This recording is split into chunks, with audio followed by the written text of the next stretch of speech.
নমস্কাৰ way to সাকসেছৰ আন এটা ভিডিঅ'লৈ মই সকলোকে স্বাগতম জনাইছোঁ। আজি আমি আলোচনা কৰিম পাৰ্চেন্টেজ অৰ্থাৎ শতাংশৰ ওপৰত। আশা কৰোঁ আপোনালোকে ভিডিঅ'টো ভাল পাব আৰু শেষলৈকে চাব, আৰু যদি ভাল পায় তেনেহ'লে লাইক কমেণ্ট আৰু শ্বেয়াৰ কৰি দিব। এতিয়া পাৰ্চেন্টেজ বুলি ক'লে আমি কি বুজোঁ? আমি পাৰ্চেন্টেজ বুলি ক'লে আমি বুজোঁ যে পাৰ 100 100 ভাগৰ আমি কিমান ভাগ লৈছোঁ সেইটোৱে হ'ল পাৰ্চেন্টেজ। সেই বিষয়ে আপোনালোকে জানে, কাৰণ পাৰ্চেন্টেজৰ বিষয়ে আমি আগতে পঢ়ি আহিছোঁ। সেই বিষয়ে আমি আলোচনা ইমান নকৰোঁ, আপোনালোকে যিহেতু জানেই। গতিকে পাৰ্চেন্টেজৰ আমি কিছুমান কনভাৰ্জন আছে, সেই কনভাৰ্জনকেইটা আমি চাই লওঁ, যিকেইটা বেছিক কনচেপ্ট সেইকেইটা আমি চাই লওঁ। এতিয়া পাৰ্চেন্টেজ মানে মই কি ক'লোঁ আপোনালোকক? পাৰ্চেন্টেজ মানে হ'ল যি 100 ভাগৰ আমি কিমান ভাগ লৈছোঁ সেইটোৱে হ'ল আপোনাৰ পাৰ্চেন্টেজ। এতিয়া conversion of percentage into fraction, আমি যদি ধৰি লওক আমি ফ্ৰেকশ্যন এটা ল'লোঁ, 50% ল'লোঁ, আমি ধৰি লওক 50%ক আমি কি কৰিব পাৰোঁ? ইয়াক আমি ফ্ৰেকশ্যনলৈ লৈ যাব পাৰোঁ। কেনেকৈ লৈ যাম? 50 আমি 100 পাৰ্চেন্টেজটো উঠাই দিলে আমি 100ৰে ডিভাইড কৰি দিম। এইটো তেতিয়া হৈ যাব 1/2, অৰ্থাৎ 50% মানে কি? আধা। যিমানটো বস্তু আছিলে বা যিমান টকা আছিলে বা যিমানখিনি এমাউণ্ট আছিলে সেই গোটেইখিনিকে আমি আধা কৰি দিওঁ, তেনেহ'লে সেইটোৱে হ'ল আমাৰ 50%। তেনেকৈ 25%, 10%, 12.5%, সেই গোটেইখিনি আমি কনভাৰ্ট কৰিব পাৰোঁ। কি হ'লে কনভাৰ্ট কৰিব পাৰোঁ? আপোনাৰ ফ্ৰেকশ্যনলৈ কনভাৰ্ট কৰিব পাৰোঁ। আৰু এটা খুব গুৰুত্বপূৰ্ণ যে ফ্ৰেকশ্যনলৈ যদি আমি কেনেবাকৈ কিমান পাৰ্চেন্টেজ সমান কিমান ফ্ৰেকশ্যন যদি জানো আমাৰ, তেনেহ'লে এই পাৰ্চেন্টেজৰ যিবিলাক অংক সেইবিলাক কৰিবলৈ একেবাৰে ইজি হৈ যায়। এতিয়া উদাহৰণ এটা যদি লওঁ, আমি ধৰি লওক উদাহৰণ এটা আছে 50% অফ 1200। 1200ৰ আমি 50% কি কৰিব লাগে? উলিয়াব লাগে। এতিয়া আমি যদি নৰ্মেল ৱেট কৰোঁ যে 50% আমি 12ত কৰিব লাগে, তেতিয়া 50% কি কৰিম? 50 ইনটু 50 ডিভাইডেড বাই 100, পাৰ্চেন্টেজ চিনডাল আছে, গতিকে 100 ডিভাইড কৰিম আমি, ইনটু 1200 কৰিম। ইয়াৰ আমি কটাকটি কৰি কি পামগৈ? 5 বাৰ 60, 600 পামগৈ। কিন্তু আমি যদি, মই যে ক'লোঁ আপোনালোকক, আমি যদি 50%টোৰ যিটো ফ্ৰেকশ্যন ভেলু, সেই ফ্ৰেকশ্যন ভেলুটো আমি যদি জানো, তেনেহ'লে একেবাৰে ইজি হ'ব। কেনেকৈ ইজি হ'ব? 50% মানে কি পাইছিলোঁ আমি? 1/2, অৰ্থাৎ আধা। তাৰমানে 1200ৰ আধাটোৱে হৈ যাব কি আপোনাৰ? 1200ৰ আধাটোৱে হৈ যাব 50%, 600। সেইকাৰণে ফ্ৰেকশ্যন ভেলুবিলাক আমাৰ জনাটো খুবেই দৰকাৰী। ফ্ৰেকশ্যন ভেলু যেনেকৈ আপোনাৰ হৈ গ'ল 50% মানে হৈ গ'ল আপোনাৰ, মই ক'লোঁ 1/10, 1% মানে 1/100 হৈ গ'ল। এতিয়া 2% মানে কি হ'ব? 2% মানে হ'ব 1/50, যদি ফ্ৰেকশ্যন ভেলু চাওঁ আমি। 3% মানে কি হ'ব? 3% মানে হৈ গ'ল আপোনাৰ 3% হৈ গ'ল আপোনাৰ 3/100 হ'ব, হয়নে? তেনেকৈ আমি 5% যদি চাওঁ, 5% কি হ'ব? 1/20 হ'ব, যদি পাৰ্চেন্টেজ ফ্ৰেকশ্যন ভেলু চাওঁ 5%ৰ। যদি আমি 4% চাওঁ, 4%, তেনেহ'লে 1/25 হ'ব। আকৌ যদি আমি 10% চাওঁ, তেনেহ'লে কি হ'ব? 10% হ'ব আপোনাৰ 1/100, 1/10 হ'ব। আৰু তেনেকৈ যদি আমি চাওঁ 25% ইকুৱেল কি হ'ব? 1/4। এইবিলাক হ'ল আপোনাৰ ফ্ৰেকশ্যন ভেলু। এই ফ্ৰেকশ্যন ভেলুবিলাক আমি যিমানে মনত ৰাখিব পাৰোঁ, সিমানে আমাৰ কাৰণে ইজি হৈ যায় অংকবিলাক কৰিবৰ কাৰণে। সেইকেইটা কথা মনত ৰাখিব। এতিয়া যেনেকৈ আপোনাৰ এটা ফ্ৰেকশ্যন ভেলু প্ৰায় আপোনাৰ বেছিকৈ আপোনাৰ পৰীক্ষাত অহা দেখা যায়, 12.5%। ইয়াৰ ফ্ৰেকশ্যন ভেলু কি বুলি ক'লে আমি কি বুলি ক'ম? 1/8, অৰ্থাৎ 12.5 আপোনাৰ ফ্ৰেকশ্যন ভেলু কি হ'ব? 1/8। সেইটো কথা মনত ৰাখিব। এতিয়া ধৰি লওক আমাক কৈছে যে 12.5% অফ 600, 600ৰ 12.5% আমাক উলিয়াব লাগে। আমি যদি নৰ্মেল ৱেট কৰিব যাওঁ, আমাৰ পৰীক্ষাত কাৰণ বেছি সময় নিদিয়ে আমাক, সেইকাৰণে যদি আমি নৰ্মেল ৱেট এইটো কৰি থাকোঁ 100, 600, এইটো 600 দিছে কাৰণে অকণমান ইজিয়ে হ'ব। যদি ইয়াত আপোনাৰ গোটেইকেইটা সংখ্যা দি দিয়ে, তেতিয়াতো আৰু প্ৰব্লেম হৈ যাব। গতিকে ইয়াত 100 কাটিলোঁ, আকৌ পূৰণ কৰিম আমি। 7 কৰিলে 3, 6 গুণ 12, 3 15, 5 কৰিলে 1, 6 গুণ 6 একে 7, ইফালে দশমিক আছে, দশমিক, গতিকে 75 হ'ব। কিন্তু আমি যদি এতিয়া 12.5ৰ যদি ফ্ৰেকশ্যন ভেলু জানো, তেনেহ'লে আমি কৰি দিম 600 ডিভাইডেড বাই কি কৰি দিম? 8 কৰি দিম। তেতিয়া কি হৈ যাব? 8 7 গুণ 56 হৈ গ'ল,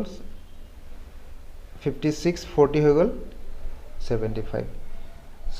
হৈ গ'ল। এতিয়া আমি 12.5ৰ যদি আমি ফ্ৰেকশ্যন ভেলু 1/8 বুলি জানো, তেতিয়াহে আমি এইটো কৰিব পাৰিম। গতিকে সেইটো কথাও মনত ৰখাটো খুব দৰকাৰী, যদি আপোনালোকে পাৰ্চেন্টেজৰ অংকবিলাক খুব সোনকালে কৰিম বুলি ভাবে। এতিয়া এইটো হ'ল আপোনাৰ, মই কি ক'লোঁ যে ফ্ৰেকশ্যনৰ পৰা কেনেকৈ আমি কনভাৰ্ট কৰিব পাৰিম আৰু লগতে আমি কেনেকৈ এই ফ্ৰেকশ্যনবিলাকে আমাক সহায় কৰে সেইটো আমাক আপোনালোকক মই ক'লোঁ এতিয়া যদি আমাক ফ্ৰেকশ্যনত কিবা এটা বস্তু দিয়া থাকে তেনেহ'লে আমি কেনেকৈ কৰিম 4/5 ধৰি ললোঁ ফ্ৰেকশ্যন এটা দিয়া আছে আমাক কৈছে কনভাৰ্ট ইনটু পাৰ্চেণ্টেজ এই যিটো ফ্ৰেকশ্যন দিয়া আছে আমাক সেই ফ্ৰেকশ্যনটোক কৈছে কনভাৰ্ট ইনটু পাৰ্চেণ্টেজ তেতিয়া আমি কি কৰিম লগে লগে আমি 100 এটা মাল্টিপ্লাই কৰি দিম যদি আমাক পাৰ্চেণ্টেজলৈ নিবলৈ কয় তেনেহ'লে আমি ইনটু 100 কৰিম আৰু 100 কৰি দিয়াৰ লগে লগে আমাৰ পাৰ্চেণ্টেজটো ওলাই যাব আৰু 80 ওলোৱাৰ পাছত আমি পাৰ্চেণ্টেজ চিনডাল ইয়াতে দি দিব লাগিব সেইটোৱে হ'ল conversion of fraction into percentage এইটো আপোনালোকে মনত ৰাখিব এইকেইটা কথা আপোনালোকক কৈ থলোঁ আৰু ইয়াৰ বহুতো কথা আছে সেইখিনিও কৈ দিম মই লগতে ইয়াতে ৰেচিঅ' কথাটো মই লগতে মনত পৰোঁতে কৈ থৈ গৈছোঁ 52%ক আমি এতিয়া ৰেচিঅ'লৈ নিব লাগে ৰেচিঅ' মানে অনুপাতলৈ নিব লাগে অনুপাতলৈ নিবলৈ হ'লে আমি কি কৰিম 52 ডিভাইডেড বাই কি কৰি দিম পাৰ্চেণ্টেজ চিন আছে গতিকে পাৰ্চেণ্টেজ চিনডাল উঠাবৰ কাৰণে আমি 100 ডিভাইড কৰিম ডিভাইড কৰাৰ লগে লগে আমি এইটো কেলকুলেশ্যন যদি কৰোঁ এইটো হ'ব 226 আৰু 250 এইফালে হৈ যাব 213 আৰু 25 অৰ্থাৎ এইটো কি হ'ব 13/25 অৰ্থাৎ আমি কি লিখিব পাৰিম এইটো 13:25 এইটোৱে হৈ গ'ল ৰেচিঅ' কাৰ ৰেচিঅ' 52%ৰ ৰেচিঅ' এইকেইটা কথা মনত ৰাখিব এতিয়া আমি আহক প্ৰশ্ন কেইটামান কৰোঁ সৰু সৰু প্ৰশ্ন কৰিম আজি একেবাৰে চিম্পল প্ৰশ্ন কৰিম যদি আপোনালোকে প্ৰশ্নকেইটা পাৰে তেনেহ'লে আপোনালোকে নিজেই কৰিবলৈ চেষ্টা কৰিব প্ৰথম প্ৰশ্নটোলৈ আহিছোঁ কনভাৰ্ট 5/12 ইনটু এ পাৰ্চেণ্টেজ এতিয়া অপশ্যন এত আছে 41 2/3 অপশ্যন বিত আছে 14 2/3 অপশ্যন চিত আছে 14 3/2 আৰু অপশ্যন ডিত আছে 14 3/2 আপোনালোকে যদি নিজে পাৰে তেনেহ'লে ভিডিঅ'টো পজ কৰি এবাৰ ট্ৰাই কৰক যদি আমি কি কৰোঁ এতিয়া এইটো কিহত আছে ফ্ৰেকশ্যনত আছে 5/12 ফ্ৰেকশ্যনত আছে কিহলে নিব লাগে পাৰ্চেণ্টেজ নিব লাগে ইনটু কি কৰিম আমি 100 কৰিম 100 কৰিম গতিকে কিমান হ'ব এইটো 2 × 12 250 হৈ যাব এফালে 2 3 × 6 225 ইনটু ওপৰত আপোনাৰ থাকি গ'ল 5 আৰু 25 আৰু তলত থাকি গ'ল 3 এতিয়া 5 আৰু 25 মিলি হ'ব 125 ডিভাইডেড বাই কি হ'ব 3 এতিয়া চাওক ইমানখিনিলৈকে আমি পালোঁ এতিয়া যদি এইটো যদি ফ্ৰেকশ্যনত থাকিলেহেঁতেন এনচাৰকেইটা আমি ফ্ৰেকশ্যনত আমি ইমানটোলৈকে কৰাহেঁতেন হৈ গ'ল কিন্তু এতিয়া অপশ্যনবিলাকত আছে মিক্স ফ্ৰেকশ্যনত গতিকে কি হ'ব মিক্স ফ্ৰেকশ্যন অহাৰ লগে লগে তলততো 3 হ'বই সেইটো আমি জানোৱেই গতিকে অপশ্যন ডি আৰু অপশ্যন চিটোতো এনেই গুচি যাব এতিয়া 3ৰে যদি আমি 12ক ডিভাইড কৰোঁ তেনেহ'লে কিমান টাইম যাব 4 টাইম যাব তেনেহ'লে 1টোতো হ'বই নোৱাৰে গতিকে বিটো নহয় গতিকে অপশ্যন কি থাকিলে এইটো হ'ব কেলকুলেশ্যন নকৰাকৈ আমি অপশ্যন দেখিয়ে পটাপট অপশ্যন দেখিলে আমি এই দুটাটো কেঞ্চেল কৰিয়ে দিলোঁ লগে লগে 2 ছেকেণ্ড লাগিলে আমাক কেঞ্চেল কৰোঁতে এইটোতো কেঞ্চেল হৈ গ'ল কাৰণ 3য়ে আপোনাৰ 12 হৰণ কৰিলে একবাৰ নাযায় প্ৰথমটো সদায় 4 মানে 3 4 গুণ 4 হ'বই প্ৰথমটো গতিকে অপশ্যন এইটোৱে হ'ব ইয়াৰ শুদ্ধ উত্তৰ গতিকে আমি তেনেকৈ আমি স্পীড কৰিব পাৰোঁ কামবিলাক এটা 2 নম্বৰ আপোনাৰ নেক্সট কুৱেশ্যনটোলৈ আহিছোঁ কনভাৰ্ট 0.137 ইনটু পাৰ্চেণ্টেজ এতিয়া এইটো ডেচিমেলত আছে ইয়াত ডেচিমেলৰ পৰা আমি কি কৰিব লাগে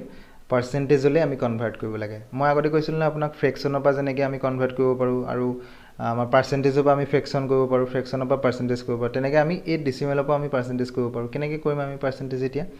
0.137 আছে 0.137 আছে ইয়াততো পাৰ্চেণ্টেজ চিনডাল নাই গতিকে পাৰ্চেণ্টেজলৈ নিবহে লাগে গতিকে ইনটু আমি 100 কৰি দিম 100 কৰি দিয়াৰ লগে লগে কি হ'ব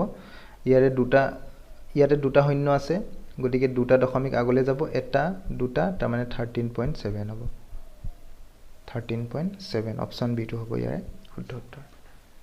আশা কৰোঁ এইটো আপোনালোকে বুজি পালে নেক্সট কুৱেশ্যনটোলৈ আহিছোঁ এতিয়া ফাইণ্ড 40% অফ 360 এতিয়া 360ৰ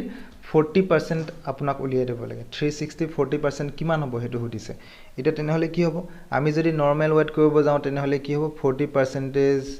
40 ডিভাইডেড বাই 100 কৰিম ইনটু কি হ'ব 360 হ'ব গতিকে এইটো 0 0 কেঞ্চেল যাব 2 2 গুণ 4 2 4 গুণ 2 5 গুণ 10 আৰু 5ৰে এইটো কৰিম 7 5 গুণ 35 আপোনাৰ 5 2 গুণ 10 আৰু 2 আৰু আপোনাৰ 72 কি কৰিম পূৰণ কৰিম 2 2 গুণ 4 7 2 গুণ 14 গতিকে এইটো 144 হ'ব ইয়াৰে বি অপশ্যনটো এনচাৰ শুদ্ধ হ'ব কিন্তু এইখিনি কৈ থাকোঁতে আমাৰ অকণমান হ'লেও টাইম লাগিছে যদি আমি 40%টোৰ যদি আমি ফ্ৰেকশ্যন ভেলুটো জানো 40%ৰ ফ্ৰেকশ্যন ভেলু কিমান হ'ব 2/5 এটা ফ্ৰেকশ্যন ভেলুটো আমি কেনেকৈ পাওঁ 2/5টো যে মই লিখিলোঁ ক'ব পালোঁ এইটোতো ক'ব উৰি অহা নাই গতিকে এইটো আপোনালোকে 40% আপোনালোকে নিজে প্ৰথমতে প্ৰেক্টিছ কৰিব লাগিব যে 40%টো আমি যদি কনভাৰ্ট কৰোঁ ফ্ৰেকশ্যনলৈ কি হ'ব আমি চাব পাৰোঁ 2 2 গুণ 4 2 5 গুণ 10 মানে 2/5 আচ্ছা 40%ৰ মানে ফ্ৰেকশ্যন ভেলুটো 2/5 এনেকৈ মনত ৰাখিব লাগিব আপোনালোকে প্ৰথমতে কৰি চাব লাগিব কৰি চোৱাৰ পাছত যিটো ওলায় সেইটো এটা ফ্ৰেকশ্যন ভেলু আৰু তেনেকৈ আপুনি মনত ৰাখিব লাগিব এতিয়া 2/5 যদি 40%ৰ যদি 2/5 আৰু কিমান আছে 360 আছে 360 কৰি দিলোঁ কিমান হৈ গ'ল 5 7 গুণ 35 5 2 গুণ 10 হৈ গ'ল কিমান আপোনাৰ এই দুটা পূৰণ কৰিলে 144 এনসাৰ গতিকে চাওক ফ্ৰেকশ্যন ভেলুটো জানিলে আমাৰ কিমান সুবিধা হয় গতিকে আপোনালোকে কেইটামান বস্তুৰ এতিয়া মই ইয়াতে লগতে আৰু এটা কথা কৈ থওঁ ধৰি লওক এইটো 40% দিয়া নাই আপোনাক 45% দিছে 360 এতিয়া আপুনি জানে 40%ৰ আপোনাৰ ফ্ৰেকশ্যন ভেলুটো জানে কিন্তু 45%ৰ আপুনি ফ্ৰেকশ্যন ভেলুটো নাজানে অবভিয়াছলি ইমান কথা আমি মনত ৰাখিব নোৱাৰোঁ সেইটো সঁচা কথা কিন্তু আপুনি 40%টো জানে 2/5 আপুনি লগে লগে 2/5টো প্ৰথমতে উলিয়াই দিয়ক ফটাফট কেলকুলেশ্যন কৰিলে আপোনাৰ 144 ওলাই গ'ল লগতে 5%টো থাকি গ'ল 45%ৰ আমি 40টোহে উলিয়ালোঁ আৰু 5%টো আছে গতিকে আমি 40 + 5 কৰিলেহে 45% হ'ব গতিকে 144টো হৈ গ'ল আপোনাৰ 40%ৰ আৰু 5% আছে গতিকে 5% উলিয়াই দিয়ক ইয়াৰ যদি আমি 5% উলিয়াওঁ 0 0 কেনচেল যাব 5 2 গুণ 10 18 হৈ গ'ল এতিয়া এই দুটা যোগ কৰিলে যিমান হ'ব সেইটোৱে হৈ গ'ল আপোনাৰ 45% অফ 360 গতিকে আপুনি তেনেকৈও কৰিব পাৰে কামবিলাক নেক্সট কুৱেশ্যনটো লৈ আহিছোঁ আশা কৰোঁ আপোনালোকে এইটো বুজি পালে ফাইণ্ড দ্য 36% অফ 50 এতিয়া 36% অফ 50 কৰিবলৈ গ'লে আমি কি কৰিব লাগিব এতিয়া মই যে অকণমান আগতে ক'লোঁ আপোনাক এতিয়াতো আমি 36%ৰ আপুনি আমি নাজানো 36% মানে কিমান আমি হয় জানিম 30%ৰ জানিম নহয় 20%ৰ জানিম হয়তো 10%ৰ জানিম কিন্তু আমি 36%টো উলিয়াবলৈ আমাৰ দিগদাৰ হ'ব হয় আমি 25%ও জানিব পাৰোঁ এতিয়া 25% যদি আমি জানো তেনেহ'লে 25% মানে কি হৈ গ'ল 11% আকৌ থাকি গ'ল আকৌ 11%টো কৰিবলৈ দিগদাৰ হৈ গ'ল গতিকে ইয়াত আমি এটা সুবিধা আছে কি আমি 50% 50টো এফালে লৈ যাম আৰু 36টো ইয়ালৈ লৈ যাম 36 এটা কি হ'ল 50% অফ 36 মানে 36 অফ 50% কি লাগে 18টো কেনেকৈ পালোঁ কাৰণ 50% মানে কি 1/2 2 যদি আমি 36ত ডিভাইড কৰি 18 হ'ব গতিকে ইয়াৰ এনসাৰটো কি হ'ব চি হ'ব কিন্তু এইটো কি কিয় কৰিলোঁ আমি ভুল নহ'ব নেকি এনেকৈ কৰিলে ভুল হ'ব নহয় কিয় ভুল নহয় কাৰণ 50টো আমি যদি ইয়ালৈ লৈ যাওঁ তেতিয়াও এইটো ভুল নহয় কাৰণ x% of y is equal সদায় কি হয় y% অফ x আমি লিখিব পাৰোঁ এইটো কোনো ধৰণৰ ভুল নহয় এইটো শুদ্ধ গতিকে 36% অফ 50 আৰু 50% অফ 36 একেই কথা নেক্সট কুৱেশ্যনটো লৈ আহিছোঁ এতিয়া নেক্সট কুৱেশ্যনটো আছে কি 50% of p is equal 25% of q then p is equal x% of q find x এটা কি কৈছে 50% of p equal to 25% of q গতিকে যদি এইটো সমান হয় এইটো সমান যদি এইটো হয় এইটো সমান যদি এইটো হয় তেনেহ'লে আমাক সুধিছে যে p is equal x% of q হেতু কিমান হ'ব আৰু ইয়াৰ পৰা আমি উলিয়াব লাগে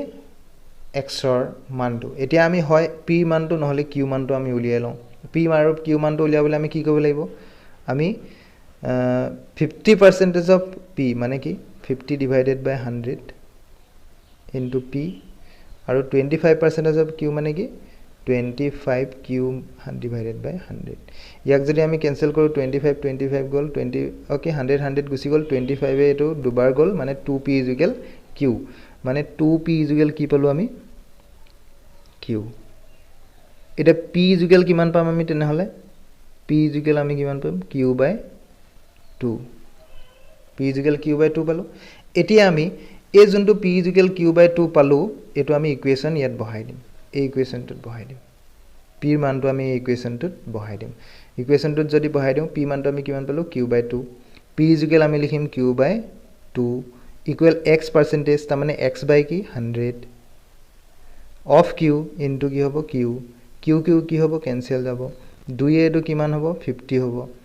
তাৰ মানে x ইকুৱেল কি হ'ব 50 প্ৰথম যিকেইটা শূন্য এইকেইটা কাটি দিয়ক 20 30 40 50 বুলি ধৰক গতিকে অপচন ডিটো হ'ব ইয়াৰ কি শুদ্ধ উত্তৰ 50 হ'ব ইয়াৰে শুদ্ধ উত্তৰ next কোৱেশ্চনটো লাইছো if 4/5 of a number is 25 more than its 75% then what is the 60% of that number এটা ইয়াত কৈছে যে এটা নাম্বার আছে নাম্বাৰটো আমি নাজানো নাম্বাৰটো আমি ধৰি ললো x নাম্বাৰটো আমি ধৰি ললো x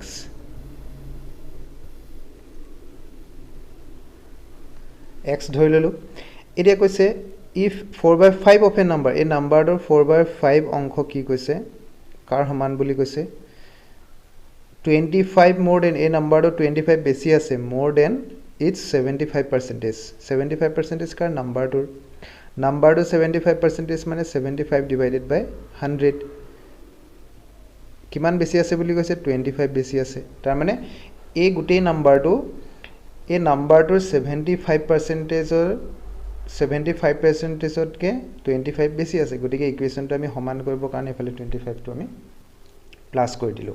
গতিকে এটো হৈ গল ইকুৱেশ্যনটো ইয়াৰ পৰা আমি এতিয়া এটো x 4/5 পাই গলো আৰু এফালে হৈ গল আপোনাৰ এটো যদি আমি কটাকটি কৰো 25 * 3 75 আৰু 25 * 4 অৰ্থাৎ x by 3x/4 হৈ গল এটো equals plus 25 হৈ গল এতিয়া ইয়াত x 4x divided by 5 হৈ গল এফালে 3x divided by 4 হৈ গল এটো যদি এফালে লৈ আনো এটো যদি আমি লৈ আনো তেতিয়া ইকুৱেল চিনটো মাজৰ নাইকিয়া হৈ যাব এটো মাইনাস হৈ যাব ইকুৱেল চিনটো ঠাইত মাইনাস হৈ যাব আৰু এই প্লাস চিনটো ঠাইত কি হৈ যাব প্লাস চিনটো ঠাইত হৈ যাব ইকুৱেল চিন হৈ যাব ইয়াত প্লাস চিনটো ঠাইত ইকুৱেল চিন হৈ যাব এতিয়া 5 আৰু 4 ৰ আমি কি লম এলসিএম লম 5 আৰু 4 ৰ এলসিএম কিমান হ'ব 20 হ'ব 20 হৈ গল আপোনাৰ এলসিএম 20 এলসিএম লৈ ললো এতিয়া 20 এলসিএম লৈ ললে 5 4 * 20 আৰু 4 4 * 16x হৈ গল 16x আৰু এফালে 4 5 * 15 4 5 * 20 আৰু 5 3 * 15 minus 15x হৈ গল 15x equal 25 তাৰ মানে এটো হ'বগে x divided by 20 is equal কি হ'ব 25 এটা যদি x equal আমি চাও 20 টো ইফালে গুছি যাব 25 into কি হৈ যাব 20 অৰ্থাৎ ইকুৱেল কিমান পাম আমি ইকুৱেল পামগে আমি এটো 25 into 2 500 হৈ যাব x ৰ মান এটা x ৰ মান আমাৰ উলাই গল 500 কিন্তু আমাক খুদিছে কি then what is the 60% of that number মানে এই 500 টো যে পালো এই 500 টোৰ 60% কিমান হ'ব খুদিছে এটা হেতু আমি উলিয়াই লওঁ এটা 500